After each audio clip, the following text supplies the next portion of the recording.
This is Agriculture Today, and I'm Shelby Varner with the K-State Radio Network. Beginning the show is Nat Bascom, Director of Engagement and Leadership at K-State's Global Collaboration on Sorghum and Millet, with how his recent trip to Madagascar supports the work they are doing there with producers. Continuing the show is K-State's Susan Metzger, Director of KCARE and KWRI, to discuss the Governor's Conference on the Future of Water in Kansas that is taking place in the middle of November.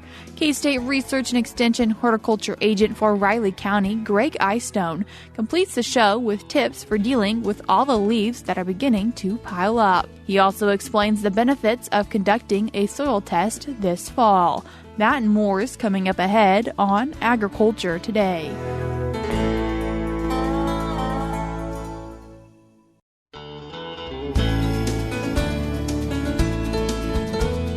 You're tuned in to Agriculture Today, and we start our Thursday show discussing a project that's taking place with Madagascar. And to talk about this project, we have Nat Bascom, Director of Engagement and Leadership for K-State's Global Collaboration on Sorghum and Millet. Nat, thank you for taking the time to join us today. Thank you. Thanks for the invite. Always a pleasure. Nat, you're working on this project in and with Madagascar. So first, could you tell us just a little bit about what is this project? So Madagascar is a very interesting context. They have had a lot of climate really change, and there's a need for other types of cereal grains that adapt better to some of the extremes that they're experiencing. So the maize or corn belts are areas that are under threat. And so we were asked by the U.S. Embassy to come in and do an assessment on a sorghum value chain approach in Madagascar to really look at two areas. One is to enhance the production of sorghum,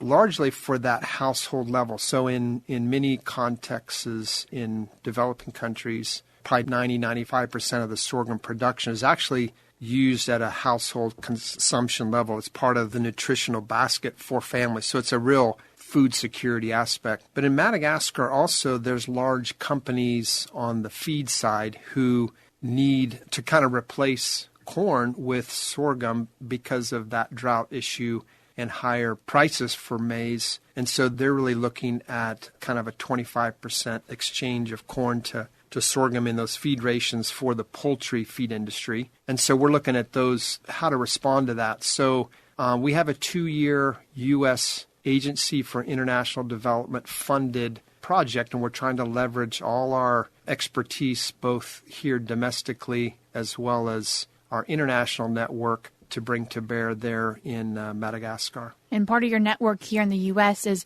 a partnership you have with the University of Georgia. Yeah, so in this case, we're trying to look at sorghum, pearl millet, and groundnut or peanuts, which intercrop very well together. And a lot of our local production in different zones within Madagascar have those three crops in rotation. So we are in a partnership, as you said, with the Peanut Innovation Lab at the University of Georgia, and we'll be doing a lot of similar activities together with them. One of the first aspects for our program, so the planting season in Madagascar being south of the equator is the flip to our seasons here. So they're actually starting to get rainfall events now in Madagascar, and in kind of mid-November they'll start planting sorghum. So we have, what we're trying to do initially is take within Madagascar, which is, it's an island about 1,500 miles long by about 600 miles wide, so a very large, diverse system. But in about 6 different sites, we have adaptation studies. So we're taking sorghum open-pollinated varieties from our other partners in Africa, as well as hybrid technology from the U.S. and Europe. And then we will be doing an initial round to see what adapts well, that in a sense we already have access to quality seed, so that we can kind of get a jump start on increasing the production levels if we find those varieties and or hybrids that potentially work well. So we have 6 sites, and we've got a whole team in Madagascar. I was just there 2 or 3 weeks ago. We had excellent planning meetings and just met with the Director General of what we call FOFIFA, which is the USDA equivalent in Madagascar. And our team had just come back from a 30-day kind of survey trip to identify all those sites and to have quite a bit of discussions with the community. So we'll be doing those 6 sites, and then we also simultaneously will be doing some seed multiplication in the hopes that if we find something that works well, we're already set up for the next planting season to do much larger farmer demonstrations and or, kind of levels of production. So we've gotten that all lined out and budgeted, and the team will be kind of moving out into some really remote locations here in mid-November. So with this recent trip to Madagascar, was it really a learning opportunity for you, but also the people in Madagascar you met with? Yeah, so it's always an excellent learning environment for both. And I think what was unique, too, about this trip is that once we finished up our 1 week in Madagascar, and we met with multiple other farmer associations and some nonprofit groups that are working in country doing large ag development work, we then took a team of 8 Malagasy team members up to Ethiopia. Ethiopia is the genomic center of origin for much of the sorghum that we grow here and around the world. So Ethiopia is all things sorghum, and so they're in their production cycle there. So we went up for about a week, and we were at several very large research stations, seed multiplication sites, and then we got into eastern Ethiopia near what they call Harar, which is an ancient city out there in the west before you come off the mountain down into the more Somali dryland area. But in that system, you have peanut and sorghum and really kind of a beef fattening system that farmers rely on. So we had an excellent exchange, had 3 master's level students with us as well, and then 5 of the team from FOFIFA. And just an excellent exchange on all things sorghum and trying to get them set for this adaptation trial that we'll be doing in 6 sites in Madagascar. Nat, still kind of kicking off the project a little bit, it sounds like, but as you look forward over the next couple of years, what kind of impact are you hoping to have? So our strapline is that we're looking for kind of, we call it translational research that transforms lives. So we're always looking for leveraging the highest level of science and technology, but really to make an impact in a smallholder farmer's life, as well as large mechanized operations, so that the entire situation in terms of nutrition at a household level, but what we would call the value chain, the importance of sorghum in the whole system is lifted. So you've really got to look at both, leveraging the incredible genetics-assisted platforms to improve seed, to getting that seed into a seed system, which is often very weak in some of these countries. So you have to really think that through and work with a lot of different partners, the production level, all kinds of challenges like we have here in terms of disease and how to look at rotation.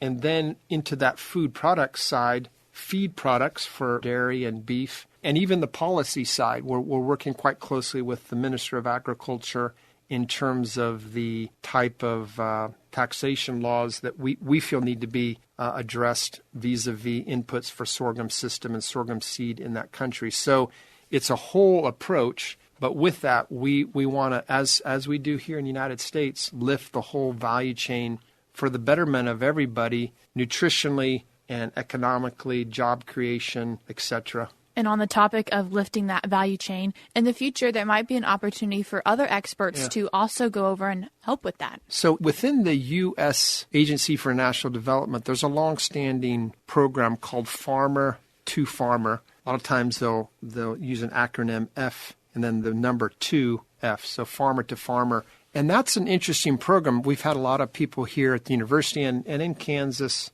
participate in that. And the essentials of that is that they try to pair a defined scope of work in, a country like Madagascar with a volunteer from the United States, and that volunteer goes over for usually about a 2-week period, and it's paid for through the farmer to farmer, and there's this exchange of learning and expertise, and I think it also broadens people's understanding from the U.S. who go over to see how sorghum or another value chain is of importance or how it's addressed in that particular country. So it's just an immense amount of learning. So, yeah, we will have some farmer-to-farmer volunteer kind of opportunities, and we will be partnering with an NGO called CNFA, which is, I think, Cultivating New Frontiers in Agriculture. They're an NGO based in D.C. who manages for the next 5 years in Madagascar that farmer to farmer. So I met with their regional director, Marietta, and we've begun to scope out some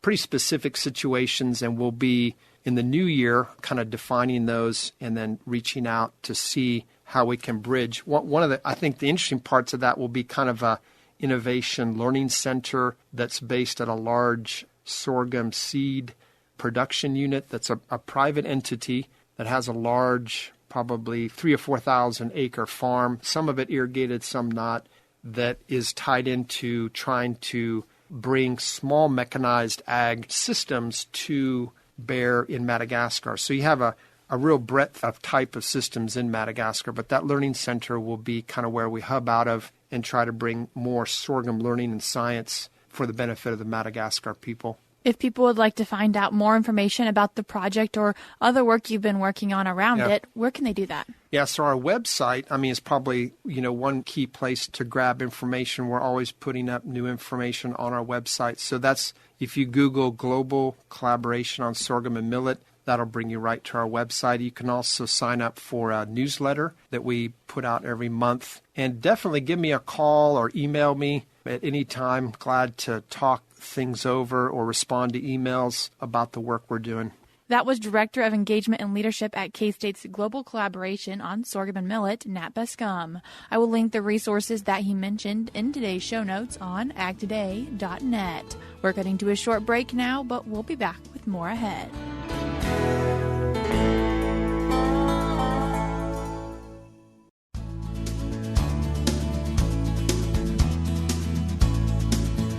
You're tuned back into Agriculture Today, and we continue our show discussing the Governor's Conference on the future of water in Kansas. And to talk about the Governor's Water Conference, we're joined by K-State's Director of KCARE and KWRI, Susan Metzger. Susan, I appreciate you taking the time to join us today. Well, thank you for having me. Susan, before we jump into talking about the conference, could you share with our listeners what is KCARE and what is KWRI? Absolutely. I would be glad to. So KCARE is the Kansas Center for Ag Resources and the Environment, and KWRI is the Kansas Water Resource Institute. So they work in parallel together. KCARE really focuses our research and extension activities on the connection between agriculture and natural resources. And KWRI directs research specifically to addressing our state's highest priority water resource challenges. Susan, water being something really important to you. However, as the director of KCARE and KWRI, how do those fit into the Governor's Water Conference? We actually share a long history with the Water Conference in Kansas. So the Kansas Water Resource Institute receives funding from the U.S. Geological Survey to help improve individuals' education related to water and to help disseminate information related to water-related research. And so we've always been a primary sponsor of the Water Conference each year. And about, I'd say, 2012 is when it officially became the Governor's Water Conference. And since then, we've been a distinguished sponsor for that, helping to support bringing in keynote speakers and then also our student poster awards. And when does this conference get kicked off? So it officially kicks off on the evening of November 14th with a social, and individuals can come and pre-register, pick up their name tags and packages. And then the conference is divided across 2 days. So on November 15th, that's when you'll really have the keynote speakers, large plenary sessions, and panel speakers. And then the next day, on that Thursday, is more of a research focused. And so you'll have breakout sessions throughout the morning. And then it always culminates with awarding the students for the best research posters. Something exciting. So a lot of students there to share the work they've been working on with attendees? Absolutely. So it's one of my favorite parts about the Governor's Water Conference is that it is really a student attention grabber. It's right here in Manhattan, so it's wonderful to see as many of our K-State students there as possible. But also you'll have students interacting with each other from Fort Hays State University, Wichita State, Emporia State, KU. So it's a great chance for students to network with each other and to share with the attendees. And there's typically between 500 and 700 attendees. So a great forum for students to be able to share their research. So they do that primarily through the poster sessions. And so students are encouraged to submit their posters If you're an undergraduate or graduate student and you're doing work in water, we encourage you to submit your poster proposal. And it's a great chance for you to share your information with the attendees, but also there's a cash prize that goes towards the top 2 awardees for both undergraduate and graduate students. So a little bit of a financial incentive for students to participate. And Susan, you've mentioned keynote speakers a couple of times, and there's actually 3 this year. There are 3 keynote speakers, and so we'll have the director of the Arizona Department of Water Resources. It's always interesting to bring in somebody who's a leader in water resources from another state just to see how they tackle really shared problems that we're experiencing in our state, maybe with a different perspective. And then we'll also have Peter Glick, who's with the Pacific Institute. I know many of our K-State researchers are particularly excited to have Dr. Glick there and bring some of his publications along with them. Most recently, he's written a book about the 3 ages of water that track water from prehistoric time to the ways that we make use of water today and the ways that we intend to in the future. And then the 3rd keynote speaker is the inaugural Director of Sustainability and Impact from Earth Justice. So a great lineup of keynote speakers for that day. And maybe not the keynote speakers, but other great speakers that will be at the Waters Conference. Some K-State people there. Absolutely. There's going to be plenty of purple in the breakout sessions, and I just love it because to me it really illustrates, when you look at the agenda, the diversity of water-related expertise that we have across our colleges and campuses and even in our research and extension stations in K-State. And so we'll have extension agents talking about water quality and livestock alternative watering sources, and we'll have some of our researchers talking about sort of the economic side of groundwater use and irrigation management. I don't think you can find a breakout session where there won't be a little bit of purple. They're sharing their knowledge. Purple, always a great color to see. And something else happening at this conference, some panels taking place. Yes, there are a couple of panel presentations, and those happen kind of in between the keynote speakers. Again, some great topics and voices to be heard during those breakout sessions or the panel presentations. So some of the topics are on Indigenous voices, and so that's really significant for us here in the state of Kansas and our relationship with the Potawatomi tribe and others and the ways that we make use and share our resources. Another topic is Water Innovation Systems in Education. WISE is the acronym for that, and it's this great statewide program that highlights the role of technology and education in the ways that we make use of our water. And then the afternoon breakout panel sessions are on environmental justice, a really key initiative in the ways that water and the way that we make use of our water resources truly takes into consideration everyone who equitably can make use of that resource. And then the final one being collaborating for state conservation funding. So with an additional surge of funds available from the federal government now coming through the state government, this is a great time to take advantage of cost share to implement practices to improve your water resources. And Susan, that sounds like a lot of different topics taking place. And so more than likely, everyone there will be able to find something important to them. Absolutely. There is something for everybody in this conference. And then also what I love about it, even from the networking perspective, is there will be students, there will be farmers, there will be city managers, there will be government employees, university personnel, all across the board. This is really a unique forum where you put all those individuals with a shared interest in the topic of water together to talk about it for at least 2 full days. And you mentioned some student poster awards. However, a few other awards will be given out at this conference. Yes. So I love that each year at the Governor's Water Conference, they give out awards really for success stories, individuals who have gone above and beyond in making an improvement to their water systems.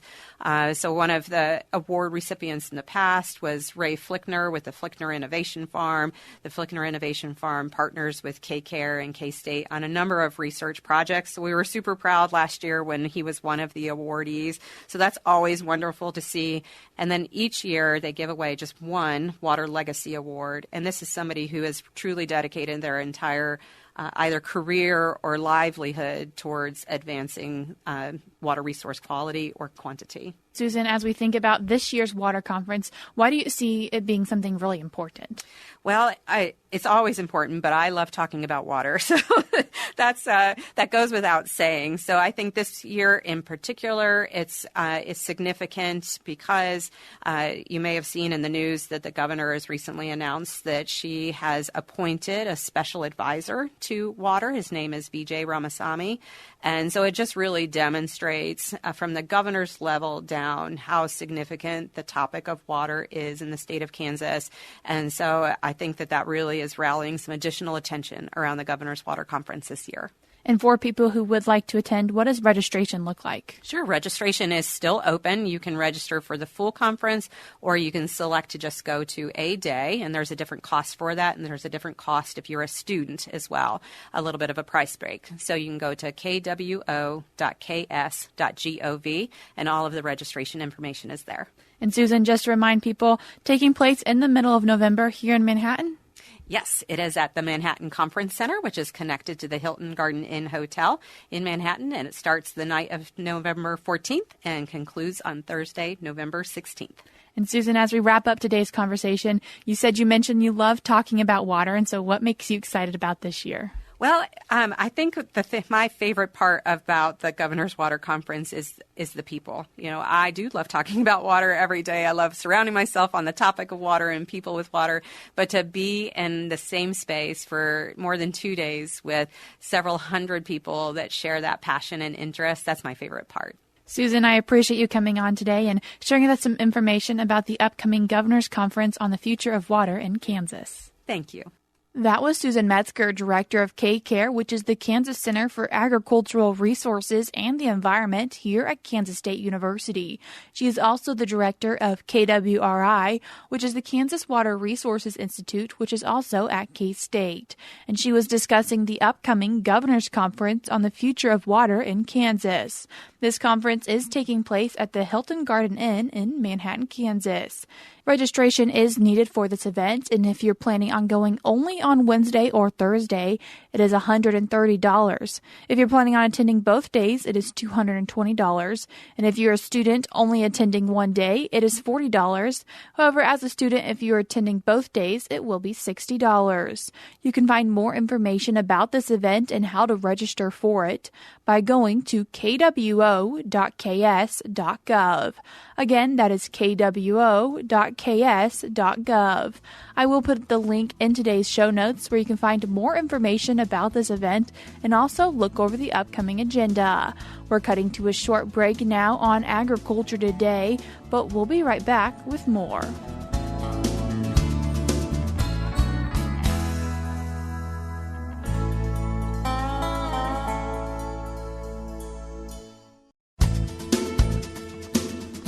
This is Agriculture Today. Along with Shelby Varner, I'm Jeff Wickman. As leaves continue to fall from the trees, blanketing lawns and landing in flower beds, gutters, and the curb, we need a plan for removing them from those areas. Riley County Extension Horticulture Agent Gregg Eyestone says too many fallen leaves can prevent sunlight from reaching the lawn.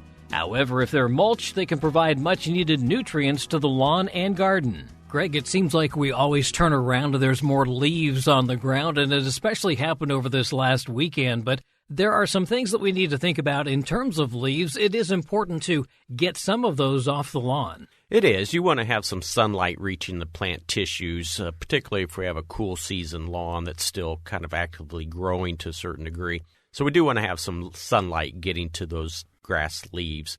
So if you have tree leaves covering that up, that's not necessarily a good thing. So we can just go ahead and chop those up. Don't need necessarily a mulching mower blade, just your regular blade. You may have to go over it a couple times. But as long as the turf, the cool season grass, is getting some sunlight, we're doing fine. Just continue to chop those leaves up as we get more and more through the fall. And you can leave those on the lawn. They're not going to cause really any problem as far as compaction or anything like that, and actually add some nutrients back into the soil. So in the long run, it's very beneficial to leave tree leaves on the lawn and just chop them up. I think one of the things you're saying, though, is do this routinely. Don't wait until you've got a 3 or 4 inch layer. That's correct. We want that sunlight getting to the turf, and so you may have to do it periodically, continue maybe once a week, and get those leaves chopped up. We want to make sure those leaves are being utilized, so if you get them in the gutter or on the hardscapes, the sidewalk, curb, that is nutrients. It's beneficial to our plant growth and probably not beneficial to our water systems. And so if you can get those either raked up and chopped up or some way get them out of the gutter and utilized, it's free resource as far as nutrients. Now, sometimes we have more leaves than we think the lawn should handle, and there's lots of other uses for those tree leaves after you chop them up, which is going to reduce the amount that you have. Work them into the vegetable garden, flower garden. You can put them into a compost system if you want. Many municipalities probably have a drop-off area where you can take them for free and be utilized, maybe made into compost for the community. This is also a good time to think about maybe doing a soil test just to make sure where you stand. Yeah, basically any time the ground's not frozen or too wet or too dry, we should do a soil test. Oftentimes we recommend if you're starting a new project, whether it be in the springtime, that we go ahead and do the soil sampling, have the test results. Adding the tree leaves may be a resource that's necessary for our soils, but the soil test is going to indicate what the nutrient capacity of your soil is and whether you need to make some adjustments. Oftentimes, at least here in my area, we have a little higher pH than a lot of our plants need, and so usually the recommendation is adding some sulfur to the soil and working that in. That's not a quick fix, so that's something that would like to be done ahead of time before you do your planting. So maybe even 6 months ahead of time is not a bad time if your soil needs some sulfur or lime to be added so that it's ready to go for spring growth. When we're doing the soil sample, we want to take that from a few different locations. Yeah, so if you're soil sampling, let's say a vegetable garden, may want to do that by itself because you've done some soil preparation, some changes there. You take some random samples out of there, 10 or so, and mix them into a bucket. And as far as a soil lab, at least at Kansas State University, they'd like 2 cups of your soil. If you're doing the lawn, you may want to do the lawn separate than, let's say, the flower bed, or maybe the front yard or the backyard separately.